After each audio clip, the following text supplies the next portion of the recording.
What is going on, everybody? I'm back today with another topic video, and I thought today's topic would be a lot of fun because we live in the culture of remakes. We live in a society where remakes are around every single corner, especially when it comes to the Disney Corporation, making live action remakes of every single movie that has ever been put into their catalog. And it's really interesting because you'd think with the, creative minds that we have now that we'd be seeing like a saturation of original content. And unfortunately, that's not always the case. We get that not only from Disney, but in the horror community, just kind of all over the place. We get remake after remake after remake. And it's unfortunate because a lot of times for me personally, I'm not the biggest fan of remakes. I don't really get very excited when things get remade because for the most part, they never live up to the original content. Every now and again, you get a film that will take you by surprise, and that is what I wanted today's video to be all about. Today, I'm going to be talking about some films that are remakes that I feel like are 100% worth your time watching, that I feel like do a great job paying homage to the original, but also providing something new. And I think that's the most important part about a remake is that if you're going to remake a movie, bring something new to the table, bring something exciting to the table. Today, I'm going to give you a list of some remakes that I feel like are worth you watching. So let's get into it right now. First up on the list is going to be the 2010 remake of the film True Grit from the Coen brothers. So interestingly enough, I have never seen the original True Grit. I've never watched it. I don't really know anything about it, but what I can tell you is True Grit on its own from the Coen brothers is a fantastic Western that really sticks to the formula of what the Coen brothers are known for, with some absolutely incredible performances, especially from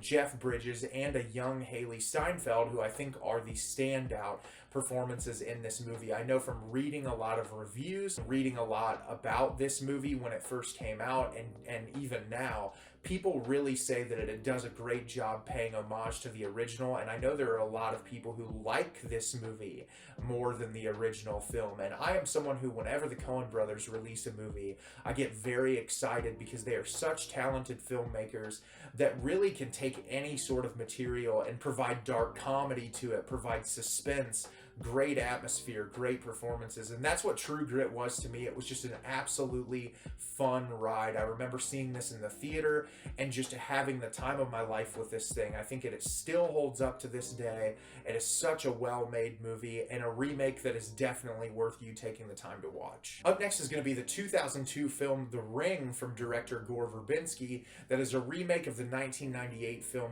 Ringu, the Japanese film. I have actually never seen the Ringu, the original Japanese version, but I know there are a lot of people out there who actually say Gore Verbinski's The Ring is better than the original version, which I know does not happen very often. But for me, the Ring, Gore Verbinski's version, holds up as just one of the most solid, entertaining horror films of all time. I love the performances in this movie. I love the atmosphere and the lore of this movie. I remember seeing this for the first time when it came out in 2002. I was a very young kid. I was like 12 years old, and I watched this movie with my brother, and it absolutely horrified me to my core. I just found everything about this to be absolutely terrifying. It has that very like urban legend feel of like, oh, you get this tape, you watch this tape, and you're gonna die in 7 days. And it's a really interesting premise. But what I love about it too is the contents of the tape and just how eerie and surreal and abstract that it all is. And it really just kind of shakes you to your core when you're watching the movie. And I remember this movie just being so high octane and in your face. It also has a really incredible score.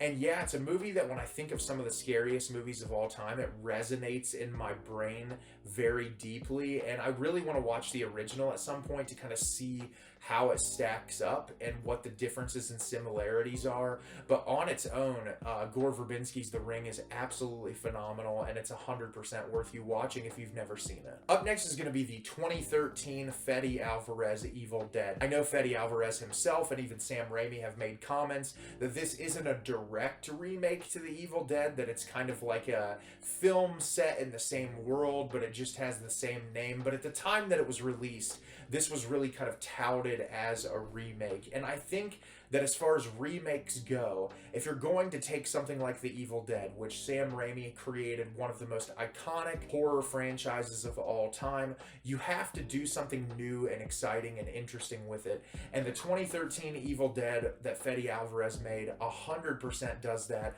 on every level. Obviously, the original Evil Dead is just a group of kids going on a trip together. They read out of this book and start killing each other because they get possessed. And it's a very simple premise, but it's executed really well. The comedy in it mixed with the really dark horror elements make it what it is. The thing I love about this version of The Evil Dead is it's much darker and it's much more dramatic than the original, because obviously our lead character in this movie is going through drug addiction issues and she's being taken to this cabin in the woods to essentially get clean. And so the entire film is an allegory for drug addiction.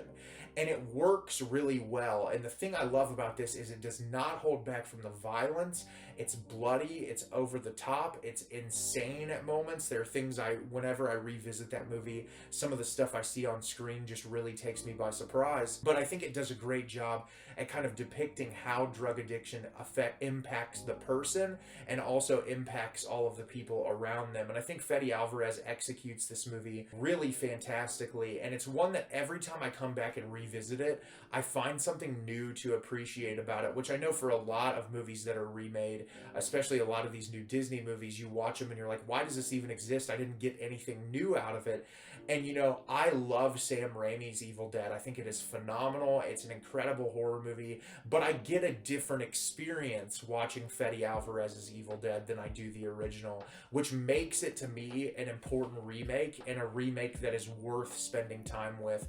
And it's one of my favorite horror remakes ever. Up next is going to be the 1988 Chuck Russell film, The Blob. So the original The Blob, I don't know how many of you out there have seen it. It's really hokey and cheesy and over the top. The Blob monster looks absolutely ridiculous. And this is a film that I feel like is perfect for a remake. When we talk about remakes nowadays, a lot of times the remakes that we get are films that are already so good in their own right. What is the point of remaking them? In my mind, the movies that are worth being remade are the ones that aren't that great. And this is a perfect example. The original The Blob has its merits. It did a lot for the time period that it was released. But the 1988 Blob perfects what this movie can be. It's absolutely horrifying. The practical effects in this movie are some of the best of that time period. There's some compositing towards the end that doesn't look great, but as far as the Blob as a whole and these people being digested by this creature, it is absolutely horrifying to look at. The way that the characters are built in this movie is great. It almost feels, I've made this comparison before, but it feels almost like Twin Peaks at moments, where the characters are just so likable and entertaining to watch that once they start getting killed off, you actually feel some emotional weight for them because of how they are built up throughout the movie. And it's paced perfectly, the way that the Blob is introduced and how the threat continues to grow, literally like the Blob grows throughout the movie, is really well executed. And every time I come back to revisit this movie, I appreciate it more. I think it's a remake that 100% deserves to be viewed. I think that it is better than the original in every way. And if you haven't seen the 1988 Blob, you're missing out. Up next, and I would be totally wrong for not mentioning the 1982 John Carpenter classic, The Thing, a movie that has virtually erased the original from existence. And I know when I was a kid, I was completely unaware that The Thing was a remake of a movie, and obviously it's approached in a completely different way. It's not even the same subject matter wise, but John Carpenter does something truly spectacular with this movie. This, in my opinion, is arguable for being one of my favorite horror movies of all time, definitely in the running in the top 5. It just does something truly special. The practical effects in this movie, it's so crazy to watch this thing now and see how the practical effects still hold up as some of the best ever in the history of horror filmmaking. I think the way that the tension and atmosphere is built in this movie is bar none some of the best in any horror film. Ennio Morricone's really minimalist score for this film works so well for the movie, which it was crazy to see Carpenter surrender, not score his own film, and get someone else to do it, especially someone as prolific as Ennio Morricone, and to make it so iconic and to fit so perfectly well with what's going on in front of you. The performances in this thing are amazing. One of my favorites from Kurt Russell, period. I think he's absolutely incredible in this thing. It's one of those movies that you'd think over time that, you know, it would lose its ability to scare you, or that you would become so used to it that it wouldn't hit the same way. But that is not the case whatsoever. Every time I revisit this movie, it's more engaging. It provides something new to me on each and every individual watch. And it's just one of the greatest horror movies of all time and one of the best remakes ever made. Up next is a remake I just watched relatively recently, and that is the 2012 Frank Calhoun remake to the film Maniac from the 1980s. And I absolutely love this movie.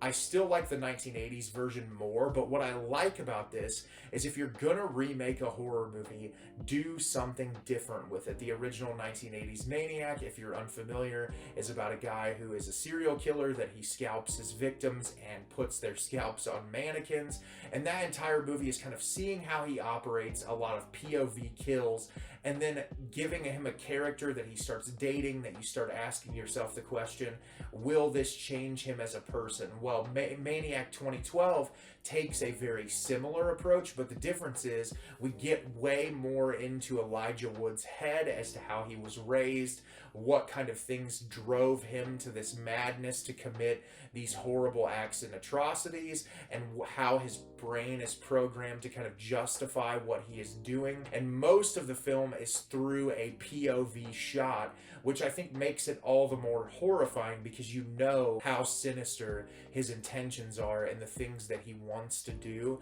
And when you're kind of put in that lens and you have to watch these horrible things that he is doing, it takes that suspense level up to 100. I think Elijah Wood's performance in this is absolutely incredible. The score to this movie is just as fantastic as the score from the 1980s film, and it's a movie that lives on its own, which is fantastic because if you can create a remake that can live on its own and be that incredible, you've done something right. And I just love this movie more and more every time I revisit it, and I watched it for the first time last year, and I've already revisited it once, and it's 100% worth a revisit. It's so fantastically well made, and a remake I think is worth checking out. And then last up on my list, if you know me at all, this will not surprise you, but the 2018 Luca Guadagnino remake of Suspiria, which in my personal opinion is better than the Dario Argento version. I love Dario Argento's Suspiria. The reason why I love his version is because it is a movie that is all about atmosphere. The plot at the end of the day, the original Suspiria, doesn't really matter. If there was no plot, period, the movie would still be impactful because of the beautiful color palettes, the suspenseful score, the really immersive cinematography, and there is a very light premise of girl goes to ballet academy. Something eerie and ominous is occurring there, and at the end of the movie, you know, it's like, oh, is it witches? Could it be witches? Suspiria 2018 is all about the plot. There's great cinematography in it. It's not nearly as colorful as Argento's film, but it's plot driven, and the plot in Suspiria 2018 is far more immersive and fascinating to me than the Dario Argento film. The performances, especially from Tilda Swinton in this movie, Dakota Johnson, Mia Goth, Chloe Grace Moretz, everyone that shows up in this movie does a phenomenal job and really creates that immersive world. It is disturbing. Some of the visual imagery in this movie disturbed me more than anything I've ever watched in my entire life. I think it has some whimsy as well. There's some comedic moments that really kind of surprised me amidst the really in-your-face drama that occurs in this. And this was one of the movies that cemented Luca Guadagnino as one of my favorite directors. This and Bones and All are both absolutely incredible films. I think that he is such a talented director that just has a knack for getting the best out of his actors. And I think, you know, when we talk about remakes, doing something different to the material is what's so important. And this is someone who clearly loves the original, but wanted to do something completely unique and different than what we've ever seen before.